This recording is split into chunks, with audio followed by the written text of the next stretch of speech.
Belinda, last time we were talking a bit about the consciousness and the unconscious and inspiration and the conveyal of information, living information from the unconscious, which is not dead, which is alive, which is brimming with intelligence. But I don't want to get ahead of ourselves, because some people will say, well, how do you know? It just seems to be inexhaustible. Oh, there's an intelligence, of course. It's not random. We know that much. But it's my life. I'm able to navigate out of the woods of randomness when I'm in contact with that intelligence. Yes. Do you know what I'm saying? That's what I'm saying. We need more of it. It is the contact with that intelligence that convinces me of order in life and what's been called synchronicity as well. You've heard that word? Yes, we might put it up in the video. Synchronicity. To synchronize. It's an acausal connection principle. Like, you are thinking about a person you haven't spoken to in 20 years, and you don't think about them. You're having a thought, and then boom, the phone rings, you pick it up, and guess what? It's that person. Is an atheist, a merchant of chance. Now, I do not want to diss on my atheist brethren. I want them to feel welcome in this podcast, but it's a challenge. It's a challenge to people who think that life is haphazard. I've thrown other challenges out before. I've thrown out the challenge of free will. If you don't believe that there's human free will, if we're just a chance collection of molecules in collision, then why do you even try to structure a sentence? Why do you formulate a thought as though it matters? Why do you communicate with another human being as though it matters? Why do you get up and make plans for your life and take actions as though it matters if you don't have free will? Do you see what I'm saying? Yeah. These clues are really important, because we have to look at what we're professing, our philosophy, and see if it agrees with our behaviour. And if it doesn't, guess what? We might have a hypocrisy issue to deal with. There mightn't be integrity. And I don't mean this as a slight on anybody. I'm just saying that we must strive, if we want to do philosophy right, we must strive for integration. Well, it's so subtle. What we walk, the effect and you're what we talking talk. The effect you're talking about is so subtle. It's not blatantly in your face. No. So you have to be sensitive enough to pick up on it. Yeah, I'm calling people. I'm saying, be honest with me, people. If you didn't have free will, would you get up and do these things? Would you believe in the worth of doing these things, that they matter? And if you say yes to that, then you might have to tweak your philosophy over here a bit to bring them into alignment, because it's all about integrity and integration. Similarly, with the concept of synchronicity, the people who believe in a haphazard universe would probably say that that's just a coincidence. That I'm thinking of this person I haven't thought of 20 years, and the phone rings and it's them. Is just a coincidence. Well, maybe if it happens once, it could be just a coincidence, but I doubt it. I don't know, maybe that's just me. I'm a person who's inclined to think, wow, that's meaningful. Are you? Or do you just say, coincidence, and not give it another thought? But then what happens if it happens again and again and again and again? And at a point in a person's life, their whole path is peppered with these seeming coincidences. which are actually synchronicities. I think it was Carl Jung who said that a synchronicity is an a-causal connecting principle. A-causal in the sense that X didn't cause Y, that my thinking about my long lost acquaintance didn't cause the phone to ring and them to be on the other end. Telepathy. Well, let's go slowly. Conversely, their intention to call me didn't cause me to have that thought. In a normal cause and effect sequence, you say telepathy, as in minds being connected. Yeah, you're Minds thinking about being them. They feel a need to call you. Okay, so you've introduced the possibility of telepathy or mental connection. Yep. And so presumably if minds can connect, they can transcend space and time, because nobody took a message on the physical between where I live and where my acquaintance lived on the other side of the world. Mm-hmm. There was no postal system that said, be prepared to receive a call at such and such a time on such and such a day. Thought can go faster than the speed of light, but it's not traveling in the physical universe. If we take a brain to a lab and we dissect it, will we find any thoughts or any emotions? No, we will find grey matter, we will find neurons, but we won't find any thoughts. That's right. So thoughts don't operate according to the normal causation, cause and effect, which is more of like a physical chain of events. In the classic billiard ball case, you use the cue and you knock a snooker ball, and then it knocks another ball, and then that knocks another ball, and so on, and you can trace a line of causation.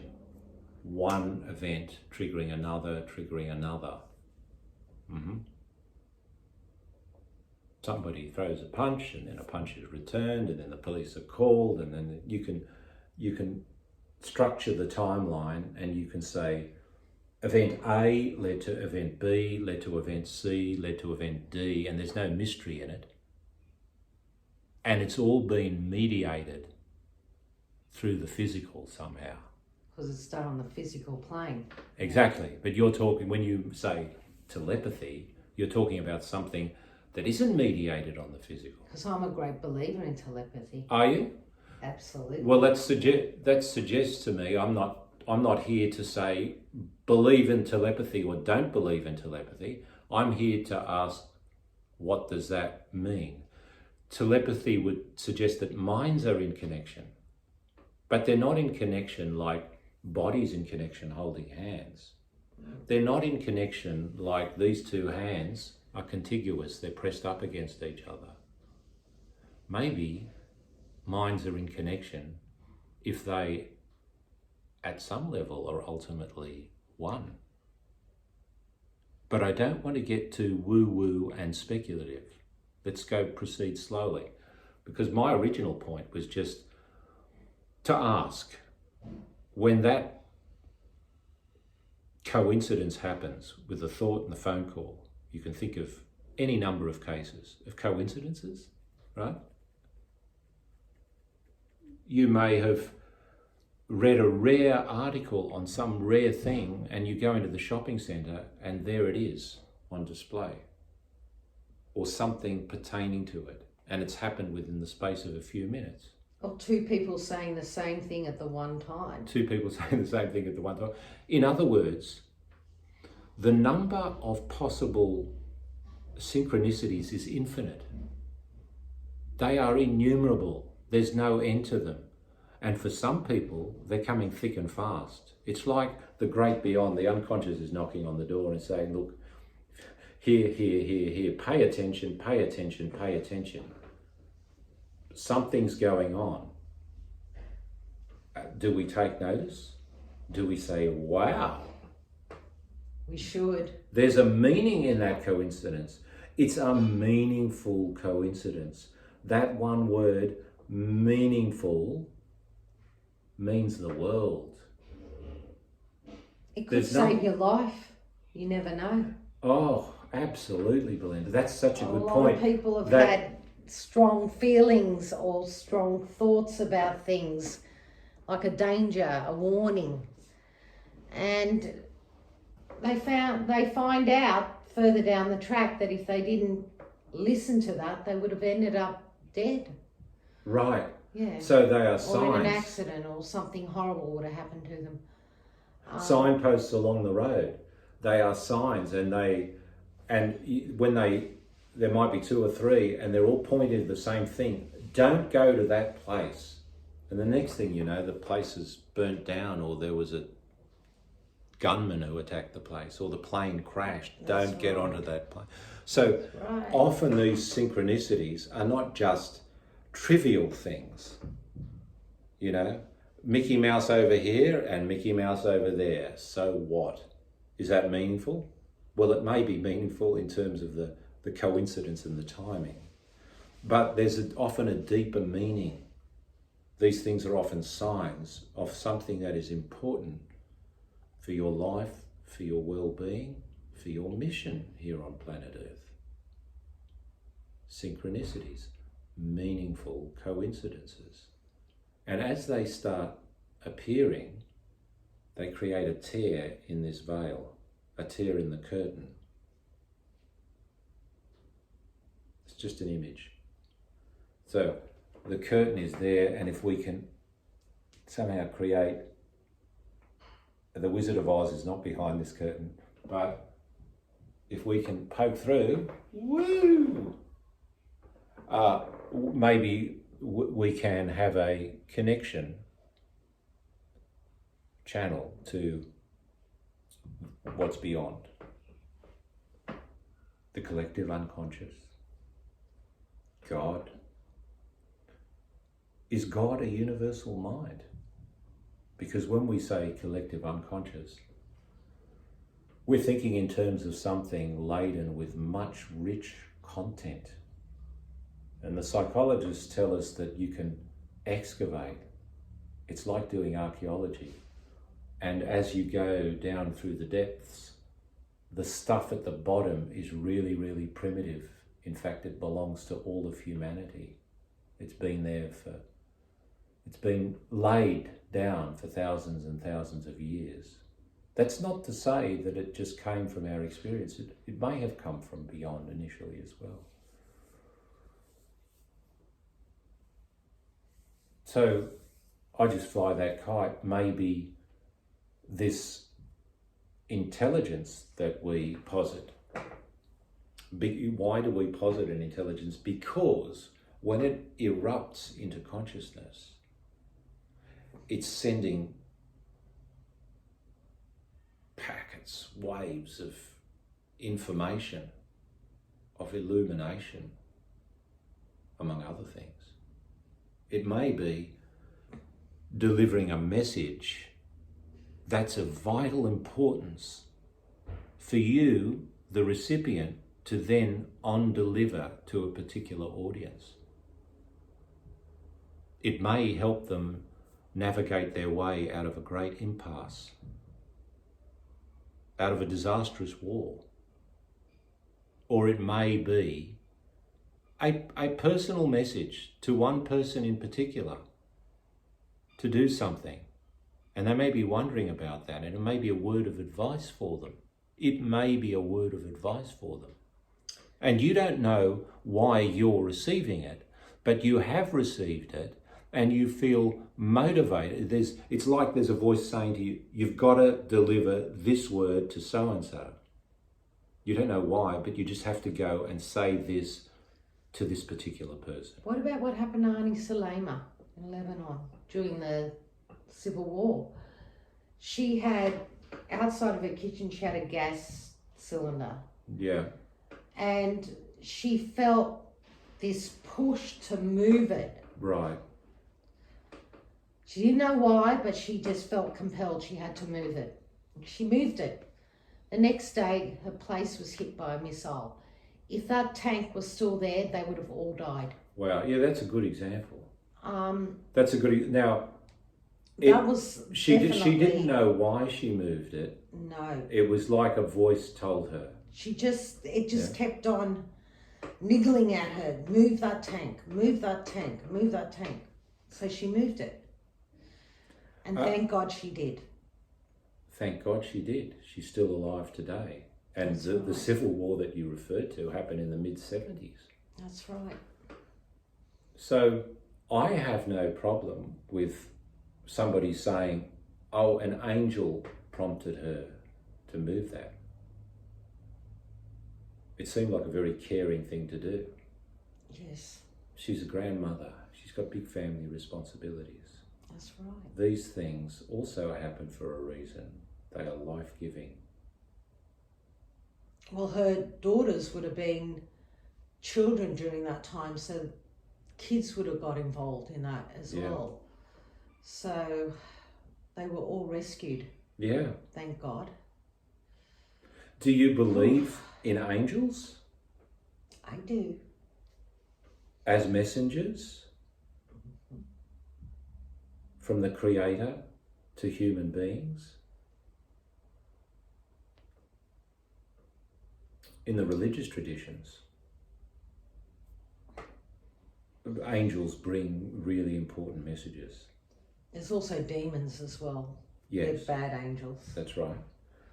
But perhaps this universe is filled with other levels of life. And I'm not talking about aliens on another planet. I don't see evidence of that. I think that the modern imagination can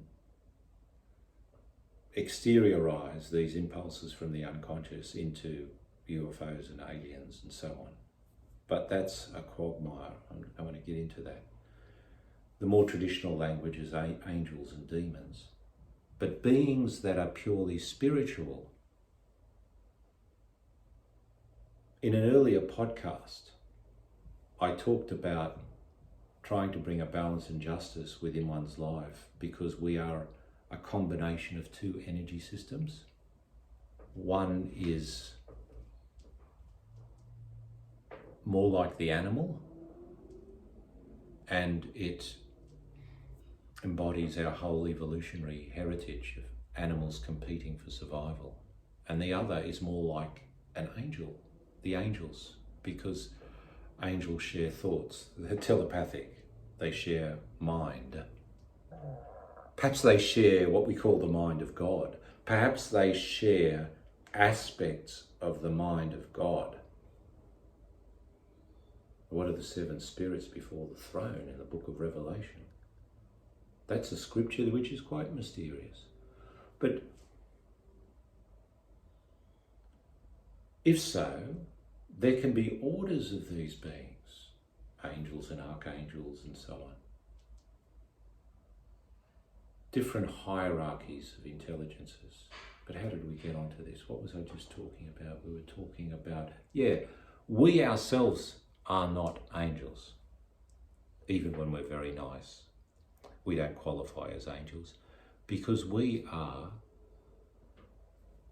a being of spirit and matter, of body and soul.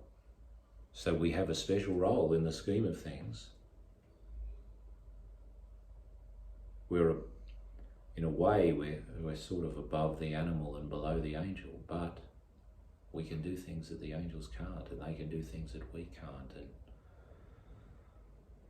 I think it's important, though, to live in a universe that's not emptied and devoid of meaning, because our cosmologies denude and eviscerate and evacuate the universe. I prefer to live in a universe, an enchanting universe, that is brimming with life and intelligence on every rung of the ladder. In the medieval times, they used to call it the Great Ladder of Being. Imagine choirs of angels singing praises to the creator of the universe, stacked in the stalls, you know, the lesser angels and the higher angels. And they're all singing from the same song sheet. And it's a song sheet that we can sing from as well. And then you've got the humans that enterprise. are transitioning, like those nuns and priests that when they die, their bodies don't decay. Oh, you're talking about... Yeah, I think... The incorruptibles, the incorruptible humans. I think they're probably... well, there's a lot of speculation There's a around lot that. of speculation, not just I don't want to go there now, but all I'm suggesting is that which universe makes more sense? A universe with other orders of life and spiritual beings. I mean, we know what corporeal beings are without a human consciousness. We've got the animal kingdom, we've got the vegetable kingdom, but is it possible to have beings that don't have bodies but are like spiritual intelligences, aspects of mind? Mm-hmm. And maybe sometimes they are represented to us through the positive equivalent of a visual hallucination or an auditory hallucination. If you wanted to be pejorative and clinical, you could say, oh, it's a hallucination. But otherwise, you could just say that they are, it's just another way of bodying forth and projecting information to the human consciousness, which is on a certain bandwidth. Got to get it on that bandwidth. See, we only see certain frequencies. We have rods and cones that are of specific specifications in our eye, in our retina. We only hear certain frequencies. And dogs may hear at a greater frequency range. They may smell at a greater frequency range. And see. And so our senses are always limited. They're always within certain parameters. And we are working in a vibrational universe. I hope this stuff isn't too unfamiliar or speculative, but vibration just means energy. Physics tells us that it's all energy. Einstein's great equation, E = mc squared, speaks of the interconvertibility of mass, matter, and energy. So just light, white light, can be broken into a spectrum of 7 colours. And each has its own wavelength and frequency within that spectrum. But then visible light itself is like one band within the whole electromagnetic spectrum. So there are 7 bands on this spectrum, including gamma rays and X-rays and ultraviolet rays and so on. And visible light is one of the 7. The microwaves in your microwave oven are on another band. So you've got this 7-banded electromagnetic spectrum, and then just within the visible light band, which is one of the 7, that gets broken down into 7 different colours, which are 7 different wavelengths or frequencies. So we are bathed by a sea of energy, and energy is waves in motion. In motion. This much we all know from physics. And you need a receptor if you are to receive energy on a particular band. And if you want to receive energy on another band, you need another receptor.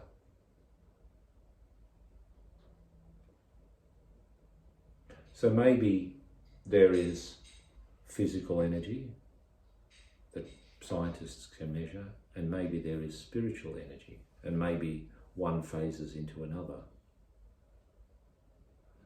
There was something I wanted to say about energy, but it's just slipped my mind. Do you have any thoughts on the questions on the subject? Where were we? Or maybe that's enough for now. We might leave it at that.